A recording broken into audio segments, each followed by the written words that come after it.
Ooh, it's a beautiful Sunday, and well, Dea soles gras. All hail the sun, S-U-N. Anyway, got just a little something extra I wanted to do for you. I've been doing pretty much every month. I've done like a Star Wars update the past few months, and I also started a little bit of a tradition ever since we got the first trailer for this. I've started a Star Trek update that comes out every month, and we just got a new trailer after Comic Con, or San Diego Comic Con, which is still getting called that, no matter how much they want to just run with Comic Con and try and take over that name to differentiate them from New York Comic Con or whatever else. But so we got a new trailer for Star Trek Discovery, which is coming out September 24th. Really, really excited about this. I mean, regardless of what the trailer ended up shaping up like, and I'm going to give you a review of the trailer and maybe talk about a couple other little things.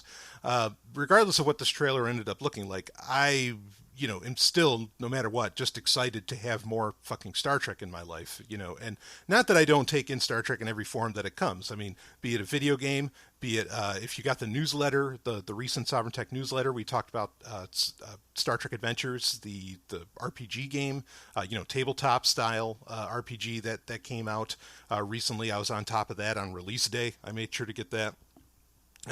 I definitely, I read the books, all the novels, even though the novels, well, I'm particular in what novels I read.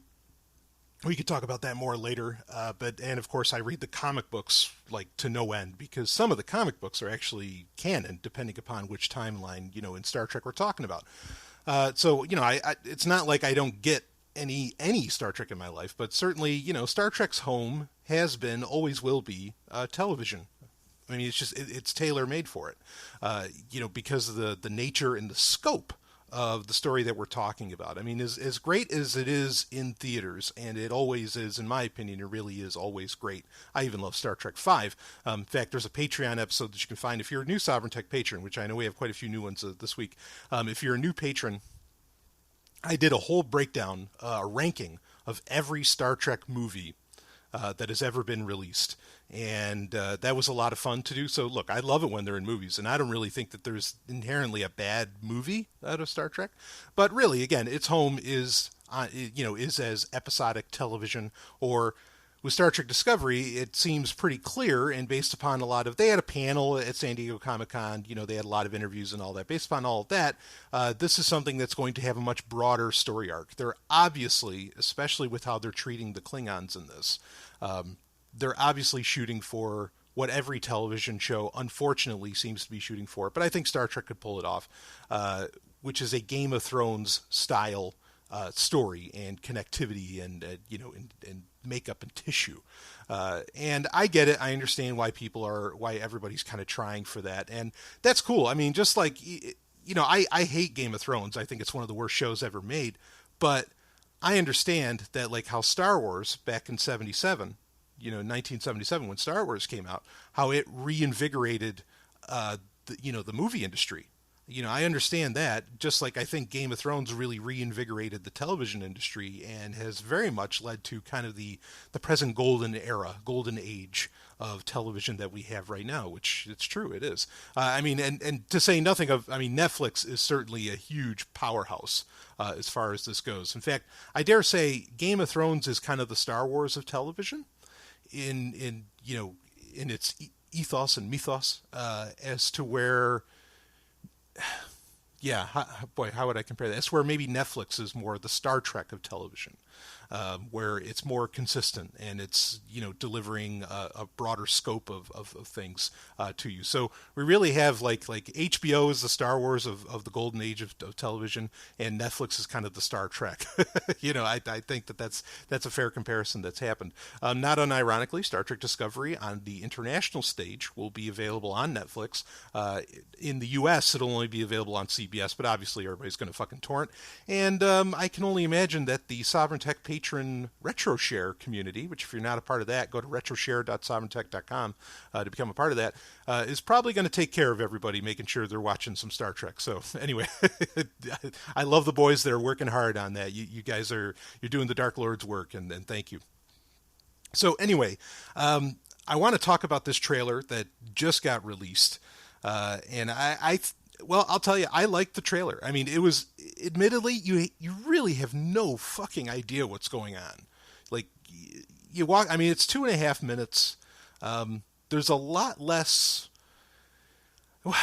I don't know what's happening here because this has been a problem. So this is, one day a book needs to come out about what it took to release or, to make the pre-production alone of Star Trek Discovery, because this has been one ugly fucking production process. And I think, I hope, because this trailer isn't without problems, as awesome as everything looks, as exciting as everything looks, you're really not, you have no idea what's going on other than it looks like you're going to get Federation versus the Klingons, which fine, there have been varying wars, times of war, especially in the 22nd century, which is when this show does take place, between the Klingons and the Federation. So, okay, so, there's precedent for going down these roads. And now, just to confirm, because in the last Star Trek update I did, with the first trailer that we got, it said 10 years before Kirk. It never said, wait, 10 years before he's born? Or 10 years before season 1 of the original series, right? You never find that out. Now it's very clear that it's made absolutely clear that it's 10 years before season 1, the original series, 10 years before where no man has gone before, which is chronologically the first episode of the original series. So not counting the cage or anything like that, or the fact that the man trap was actually the first episode that aired. Where no man has gone before is technically the first episode. Boy, that's a whole other conversation. But anyway, so you get a lot more of Commander Michael Burnham, which is kind of going to be our, the main character of this whole. I was going to say this whole Enterprise. Isn't that ironic? But yeah, overall, I mean, there's not I wish there was a whole lot to say about the trailer, but there's just so much confusing shit. I mean, the Klingons look cool. The more interesting things to talk about are kind of what have come up after the fact. For example, you have now we know that there's going to be an openly gay relationship. We knew there was going to be a gay character, but now we know that it is going to be a total boyfriend situation, and that it seems like the gay characters, they're going to be serving together on a ship, which I think that's cool. That's fine. The Klingons, they're talking about how they're going to explore, huge parts of Klingon culture. That's fine. Like, I know a lot of people are freaking out, oh, these Klingons look so different, they're going to change a bunch of shit. No, I think there's really a lot to explore here with the Klingons. Particularly, in fact, if you remember, in Enterprise, the 4th season of the show, Enterprise, we were still learning then, and I don't just mean because of the Klingon augment virus, like that's a whole other story, even though I think they could still run to some degree with that in Discovery. But just like the characters that Captain Archer would interact with, he would, you'd be finding out, what do you think, we're just a giant culture of warriors? No, some of us are scientists, some of us are lawyers, some of us are this. And even then there was still an exploration, a deepening of the understanding of Klingon culture. So I think there's a long way to go with that. Like, I don't think that's crazy of them to want to do at all. By the way, if you're wondering, I am on location. I am on my HyperX Cloud 2 headset. So if you're wondering about the audio quality, that's what's happening there. But anyway, changing it up a little bit. I mean, some of the revelations here that were announced outside of the trailer itself. Again, everything looks cool. I don't mind the style of the show. I don't mind that it looks more advanced than the original series. None of that is really a problem with me. In fact, some of the things I really like that they're doing, as much as the Delta Shield, that's like now the symbols, or has been the symbol of Starfleet for a long time now, even though in the original series originally that was just the symbol for the Enterprise alone. I don't mind that they're kind of using it across the board. I mean, whatever. But what I do think is cool is that on the Delta Shield that they wear on the uniforms, they put their rank. Like the little command pips are on the actual Delta Shield itself. Now, I like that a lot because that harkens back to in various episodes of The Next Generation when they would go to like an alternate universe or something. You'd always have, there was like this different Starfleet symbol that would have bars running behind it instead of the oval. And those bars running behind were actually symbolic of their rank. And I always thought that that was just really efficient, really cool. It's like, oh yeah, you could put that on anything, and you know, you get the point across of who the hell this person is, you know, as far as Starfleet goes. So that, you know, I dig that. I thought that that was a really cool idea on their part. But yeah, so I don't have any issues there. You know, they from Comic-Con on, you know, the Star Trek Discovery Instagram and Twitter pages and all that, they've showed off what the phasers are going to look like, what the communicators look like, what the tricorders look like, all of this. And all of it looks fairly cool. I mean, like, they're definitely following the design language of the original series, even though they're adding on little touches here and there, some of which makes it look more advanced. Other parts, like the three barrels on the phaser, make it actually look kind of older, which I think is okay. And I get that that doesn't make sense that they have phasers. I mean, this has been a long running conversation, or a huge plot hole for a long time, because like in the Cage, they made it very clear they had laser pistols, not phasers. They had laser pistols. All right. But then obviously on the show Enterprise, they changed all that to where they had phasers in, you know, in the, sorry, yeah, in the 22nd century. I was saying the original series was in the 22nd. The original series was in the 23rd century. Sorry about that. But you know, and as to where like Worf very clearly said in The Next Generation, he said that phasers weren't developed until well into the 23rd century. So whatever. Okay. I mean, like, these are the things that, yeah, they just kind of adjust. And, you know, if they really wanted to be fancy, they could blame it on temporal ripples in time that make changes or something, which would make sense because Enterprise, of course, you know, the first couple seasons, almost 3 seasons of it had to do with a temporal Cold War. So, you know, that can kind of fit. Anyway, whatever. I don't mind the design language. I don't mind the stylings. I wish the uniforms were black, but they're not. Whatever. You know, a lot of the stuff looks really cool. Definitely some brilliant ideas, you know, being utilized in the entire, design language of Star Trek Discovery. So yeah, no problems there. I dig all of that. Where I do run into problems, and these are mainly the only problems. Look, I don't mind that you know, that the lead character is a woman. I don't mind that the lead character has a male name as a woman. I mean, Michael can be a woman's name, even though it's kind of rare for it to be that way. But I think that that's totally cool. No issues there. I dig that all the way. You know, I actually kind of like if this is trying to get kind of a gender bending and gender neutral and all that stuff. Like I am absolutely supportive of that kind of stuff happening in media. I try to do it in my own stuff when I can. But anyway, one of my problems here, and this has been, speaking of Michael Burnham, has been that she is apparently like the adopted sister of Spock. Like, she's this. So supposedly Amanda Amanda might actually be her mother, and Sarek. So Amanda and Sarek, of course, are Spock's parents. But Amanda might actually be her mother, and Sarek, and this is going to be an interesting thing to see, is that, like, and I don't know if I've seen a cast listing for Amanda, because, you know, Sarek's wife, Spock's mom, because in the Kelvin timeline, she's dead.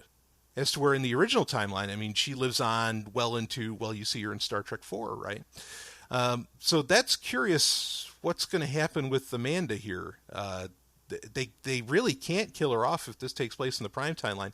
But I'm really still debating whether or not. I know they keep saying that this is in the prime timeline. I don't know. Anyway, but yeah, so she's effectively kind of a half-sister, adopted half-sister, whatever, to Spock. And yeah, a lot of people are asking the question, wait a minute, how the fuck did we not know about this? How did we never hear about this? You know, that he has this. Well, and you know, instantly people bring up, well, we never knew that he had a brother in Sybok until Star Trek V. Yeah, well, I mean, you know, they're saying it's going to make sense why you never hear about her and why you never see her. Probably the only thing that makes sense, if they're going to stick to the canon, and like, you know, Kurtzman is saying they're sticking to the canon, the only way that this can make sense is if she dies. You know, like by the end of the show, however long that the show is going to end up running. I mean, they've got 10 years. They could technically go 10 seasons. And that, you know, that would be the easiest way to go about this. So, you know, expect that, especially if they're trying to mimic Game of Thrones style shock, you know, with all of it.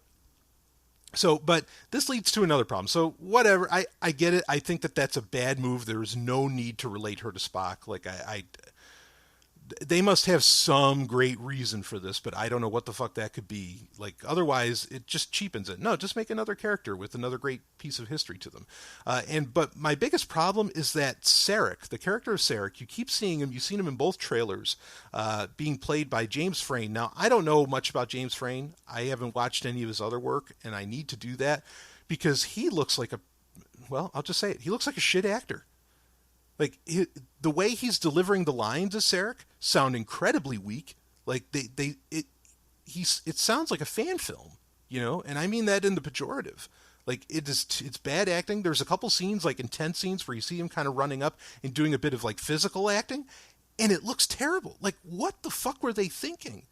We're talking about a character that got played by just a top-notch actor, that being Mark Leonard, who had such gravitas and presence when he would play Sarek. I mean, when Sarek would show up, the room goes quiet. It's like, it's like kind of like the old song, bow in the presence of greatness.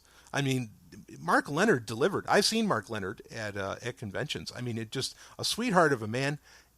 But in life, like he had that same kind of just like quiet, calm demeanor. And I thought that the guy they got to play Sarek in the Kelvin timeline movies, in the Abrams movies, was fantastic.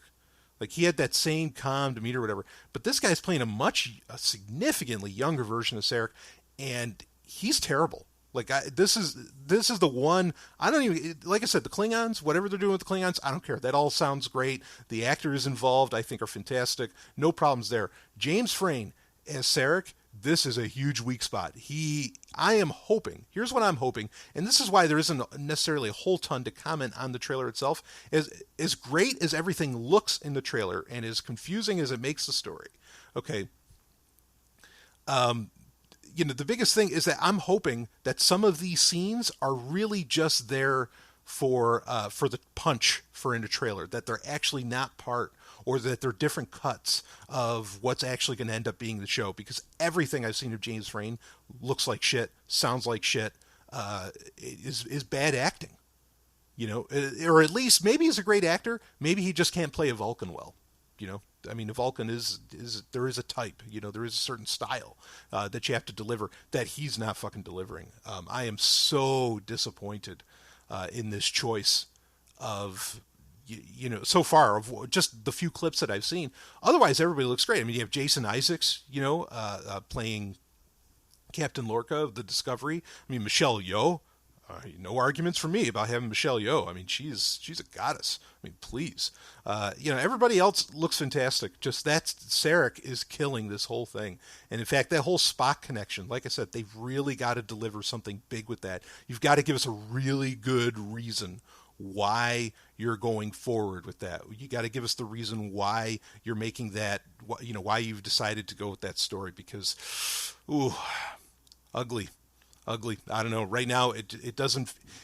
I mean, I don't mind it as long as they have the great reason. But again, having Sarek in it, they would have been better off just leaving him out of it. And I mean, and you could have, because I think it's cool, this idea that Michael Burnham is this human character that went to the Vulcan Science Academy and is kind of a reverse Spock, sort of like Zahn was supposed to be when they were doing Star Trek Phase 2 in the 70s, or like Data would eventually end up being like this person trying to get back in touch with their humanity and whatever. Like I think that is a fantastic character archetype to run with, but Sarek, no.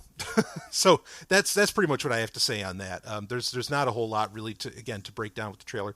Like I said, everything I think looks really cool, looks fine. I am super excited for this show.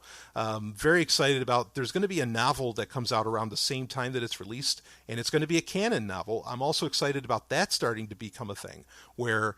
Now, finally, the novels are going to have some canonicity in the Star Trek universe. And if it's just the Discovery novels, fine. But they've been trying really hard for the past few years. Simon & Schuster has been trying really hard to make their novels more canon, to where they did like a big relaunch where Enterprise has novels, every major show, Voyager, all of them, and that they were being treated like as a new integrated universe. As where in the past, Star Trek novels, frankly, they were paychecks for the writers. Like that's all they were. They would write just about anything, and they wouldn't necessarily care.